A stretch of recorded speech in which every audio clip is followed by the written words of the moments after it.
ఇటీవల వివిధ కేసుల్లో అరెస్ట్ అయ్యే అవకాశం ఉండి కేసులు నమోదయ్యి స్టేషన్లకి, కోర్టులకి తిరగాల్సిన వాళ్ళు కానివ్వండి, లేదా ఆల్రెడీ అరెస్ట్ అయిన వాళ్ళు కానివ్వండి, చెప్పే సమాధానం ఒకటే. బహుశా తాడేపల్లి ప్యాలెస్ నుంచి అందరికీ ఒకే స్క్రిప్ట్ ఏమన్నా పంపుతున్నారా ఏంటనేది మనకైతే తెలియదు. కానీ గతంలో శ్రీరెడ్డి కావచ్చు, తర్వాత పోసాని కావచ్చు, తర్వాత వర్ర రవీంద్రారెడ్డి కావచ్చు, వీళ్ళందరూ ఏంటంటే తెలీదు, గుర్తులేదు, మర్చిపోయా. ఈవెన్ మాజీ ఎంపీ కూడా అయినటువంటి వ్యక్తి కూడా విచారణలో తెలియదు, గుర్తులేదు, మర్చిపోయా అని చెప్పి సమాధానాలు చెప్పడం అలవాటు అయిపోయింది. ఇప్పుడు తాజాగా ఇదే కోవలోకి రామ్ గోపాల్ వర్మ కూడా చేరాడు. రామ్ గోపాల్ వర్మ మీద ఒంగోలులో ఒక పిఎస్లో కేసు నమోదైంది, మనకు తెలుసు. ఆయనకి అరెస్ట్ వారెంట్ కూడా జారీ కాబోతుంది, ఎందుకంటే విచారణ నుంచి తప్పించుకునే అవకాశం ఉంది. మొన్న ఆల్రెడీ ఇంటికి కూడా వెళ్తే లాయర్లను అడ్డం పెట్టుకుని ఏదో రామ్ గోపాల్ వర్మ ఎదురు తిరిగినటువంటి పరిస్థితి. ఈవెన్ వాస్తవం ఏంటంటే Ram Gopal Varma mobile switch off. Ram Gopal Varma ఎక్కడున్నాడో తెలీదు. కొంతమంది కేరళలో ఉన్నాడు అన్నారు, కొంతమంది కర్ణాటకలో ఉన్నాడు అంటున్నారు, కొంతమంది గోవాలో ఉన్నాడు అంటున్నారు.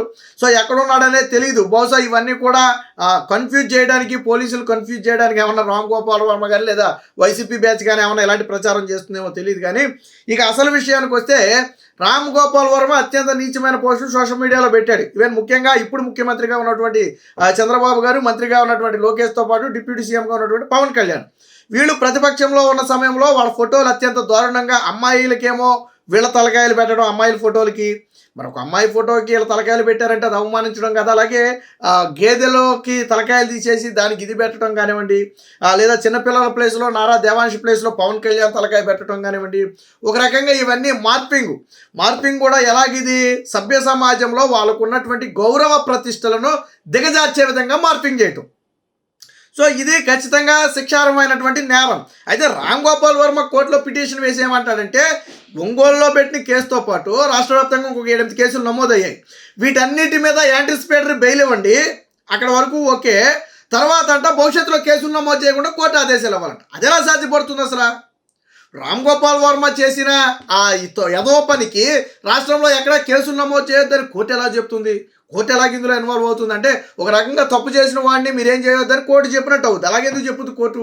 ఇప్పుడు రామ్ గోపాల్ వర్మకి ఎగ్జామ్షన్ ఇచ్చారనుకోండి వేరు కారణాలతో, రేపు అందరికీ ఇవ్వాల్సి వద్ది. రేపు అందరూ విచ్చలవిడిగా పోస్టులు పెట్టేసి కోర్టుకు వెళ్ళిపోయి నన్ను ఏం చేయకూడదని ముందు ఆర్డర్స్ తెచ్చేసుకుంటారు. సో ఇది టెక్నికల్గా కానీ లీగల్గా కానీ ఇది యాక్సెప్టబుల్ కాదు. కానీ రామ్ గోపాల్ వర్మ మాత్రం యాంటిసిపేటరీ బెయిల్ ఏమో కేసులకు ఇవ్వాలంట, భవిష్యత్తులోనేమో కేసులు పెట్టకూడదంట. ఒక వితండవాదం అనమాట. ఒక రకంగా గతంలోనేమో రెడ్ బుక్ అన్నాడు, ఆ బుక్ అన్నాడు, ఏ బుక్ వచ్చినా నన్ను ఏమీ చేయలేదన్నాడు. నన్నే కాదు లోకేష్ ఎవరిని ఏం చేయలేడు అన్నాడు. సరే నిజంగా లోకేష్ ఎవరిని ఏం చేయలేడేమో, సరే ఓకే. మరి నువ్వెందుకు ఉలికిపడి ఫోన్ స్విచ్ ఆఫ్ చేసి పక్క రాష్ట్రాలకు పారిపోయావు? సరే అయిపోయింది. రామ్ గోపాల్ వర్మను ఇటీవల జరిగినటువంటి ఒక ఇంటర్వ్యూలో ఎందుకు మీరు గతంలో ఇలాగ వాళ్ళ మీద ఫోటోలు పెట్టారు అంటే రామ్ గోపాల్ వర్మ కొన్ని సమాధానాలు చెప్పాడు. ఒకసారి వినండి. ఫోటో నాకు తెలీదు. మీ ట్విట్టర్ అకౌంట్ లో పోస్ట్ చేశారు రామ్ గోపాల్ వర్మ, ఇది అసలు నాకు గుర్తులేదు. ఇది నేను ట్విట్టర్ లో పెట్టాను లేదా అని నాకు తెలియదు. నాకు ఇది కూడా నాకు గుర్తులేదు. మర్చిపోయి విన్నారు కదా, మీరు పోస్ట్ ఎందుకు పెట్టారంటే ఇది పెట్టినట్టు నాకు గుర్తులేదు అన్నాడు. సరే ఇంకో పోస్ట్ చెప్పి పోనీ మరి ఇది తప్పు కదా, ఇది ఎందుకు పెట్టారంటే ఇది కూడా ట్విట్టర్లో పెట్టినట్టు నాకు గుర్తులేదు. అసలు మీరు చెప్తున్న పోస్టులు నాకు ట్విట్టర్లో పెట్టినట్టు గుర్తులేదు. మరి ఎవరు పెట్టారు? రామ్ గోపాల్ వర్మ ట్విట్టర్ అకౌంట్ నుంచి ఈ పోస్టులు ఎవరు పెట్టారు? లేదు, ట్విట్టర్ ఏదైనా హ్యాక్ అయింది, లేదు నీ చేతిలో లేదనుకో. ఈ తప్పుడు పోస్టులు పెట్టిన రోజే నువ్వు పోలీస్ కంప్లైంట్ ఇవ్వాలి కదా. నా అకౌంట్ నా చేతిలో లేదు, దీన్ని ఎవడో హ్యాక్ చేశాడు, ఎవడో మిస్యూజ్ చేస్తున్నాడు, మీరు వెంటనే పట్టుకోండి అని చెప్పాలి కదా. చెప్పావా? చెప్పలేదు. పోనీ మీడియా ముందు ఏం మాట్లాడావు నువ్వు? ఆ రెడ్ బుక్ నన్ను ఏం చేస్తే నేను పెట్టిన దాంట్లో తప్పేముందని చెప్పి రకరకాలుగా మాట్లాడావు. అంటే పోస్టులు పెట్టింది నువ్వే, బట్ లోకేష్ దెబ్బకి ఏమైందంటే కాళ్ళ వెంట కాలిపోయింది. రామ్ గోపాల్ వర్మ ధీరుడు సూర్యుడు అన్నారు, కట్ చేస్తేనేమో అబ్బాయి నాకు గుర్తులేదు, తెలీదు, మర్చిపోయా.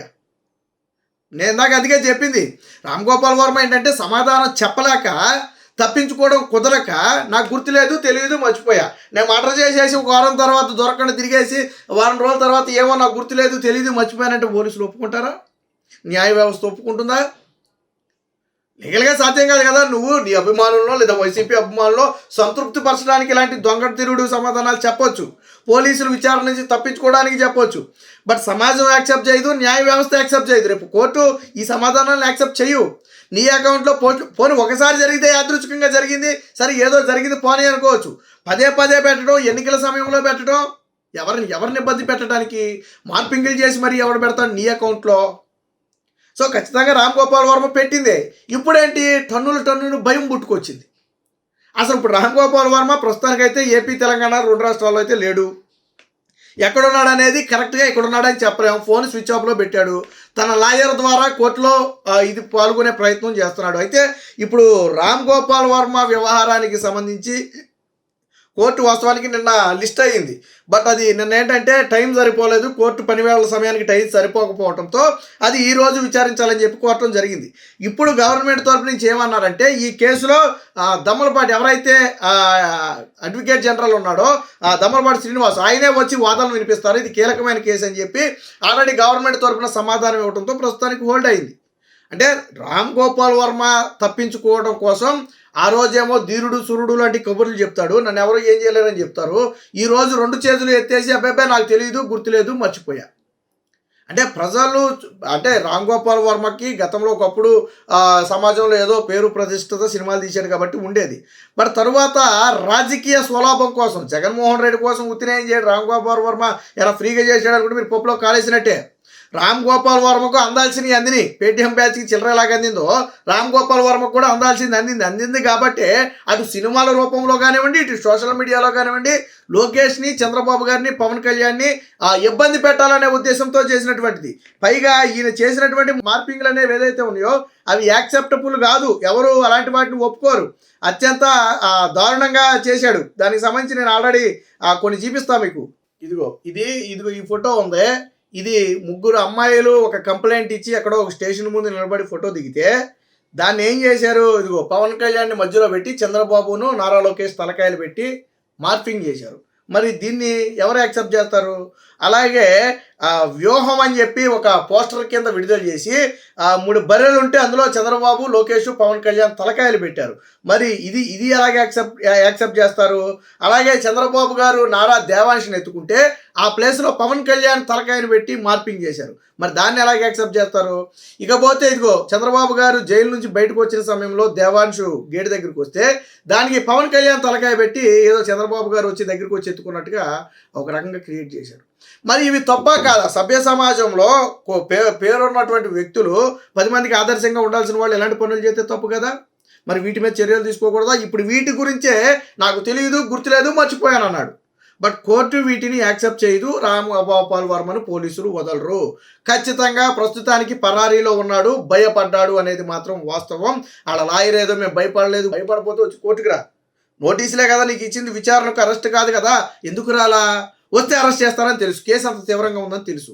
కాబట్టి డ్రామాలు ఆడుతున్నాడు. ఖచ్చితంగా రామ్ గోపాల్ వర్మ నారా లోకేష్ దెబ్బకు భయపడ్డాడు అనేది వాస్తవం.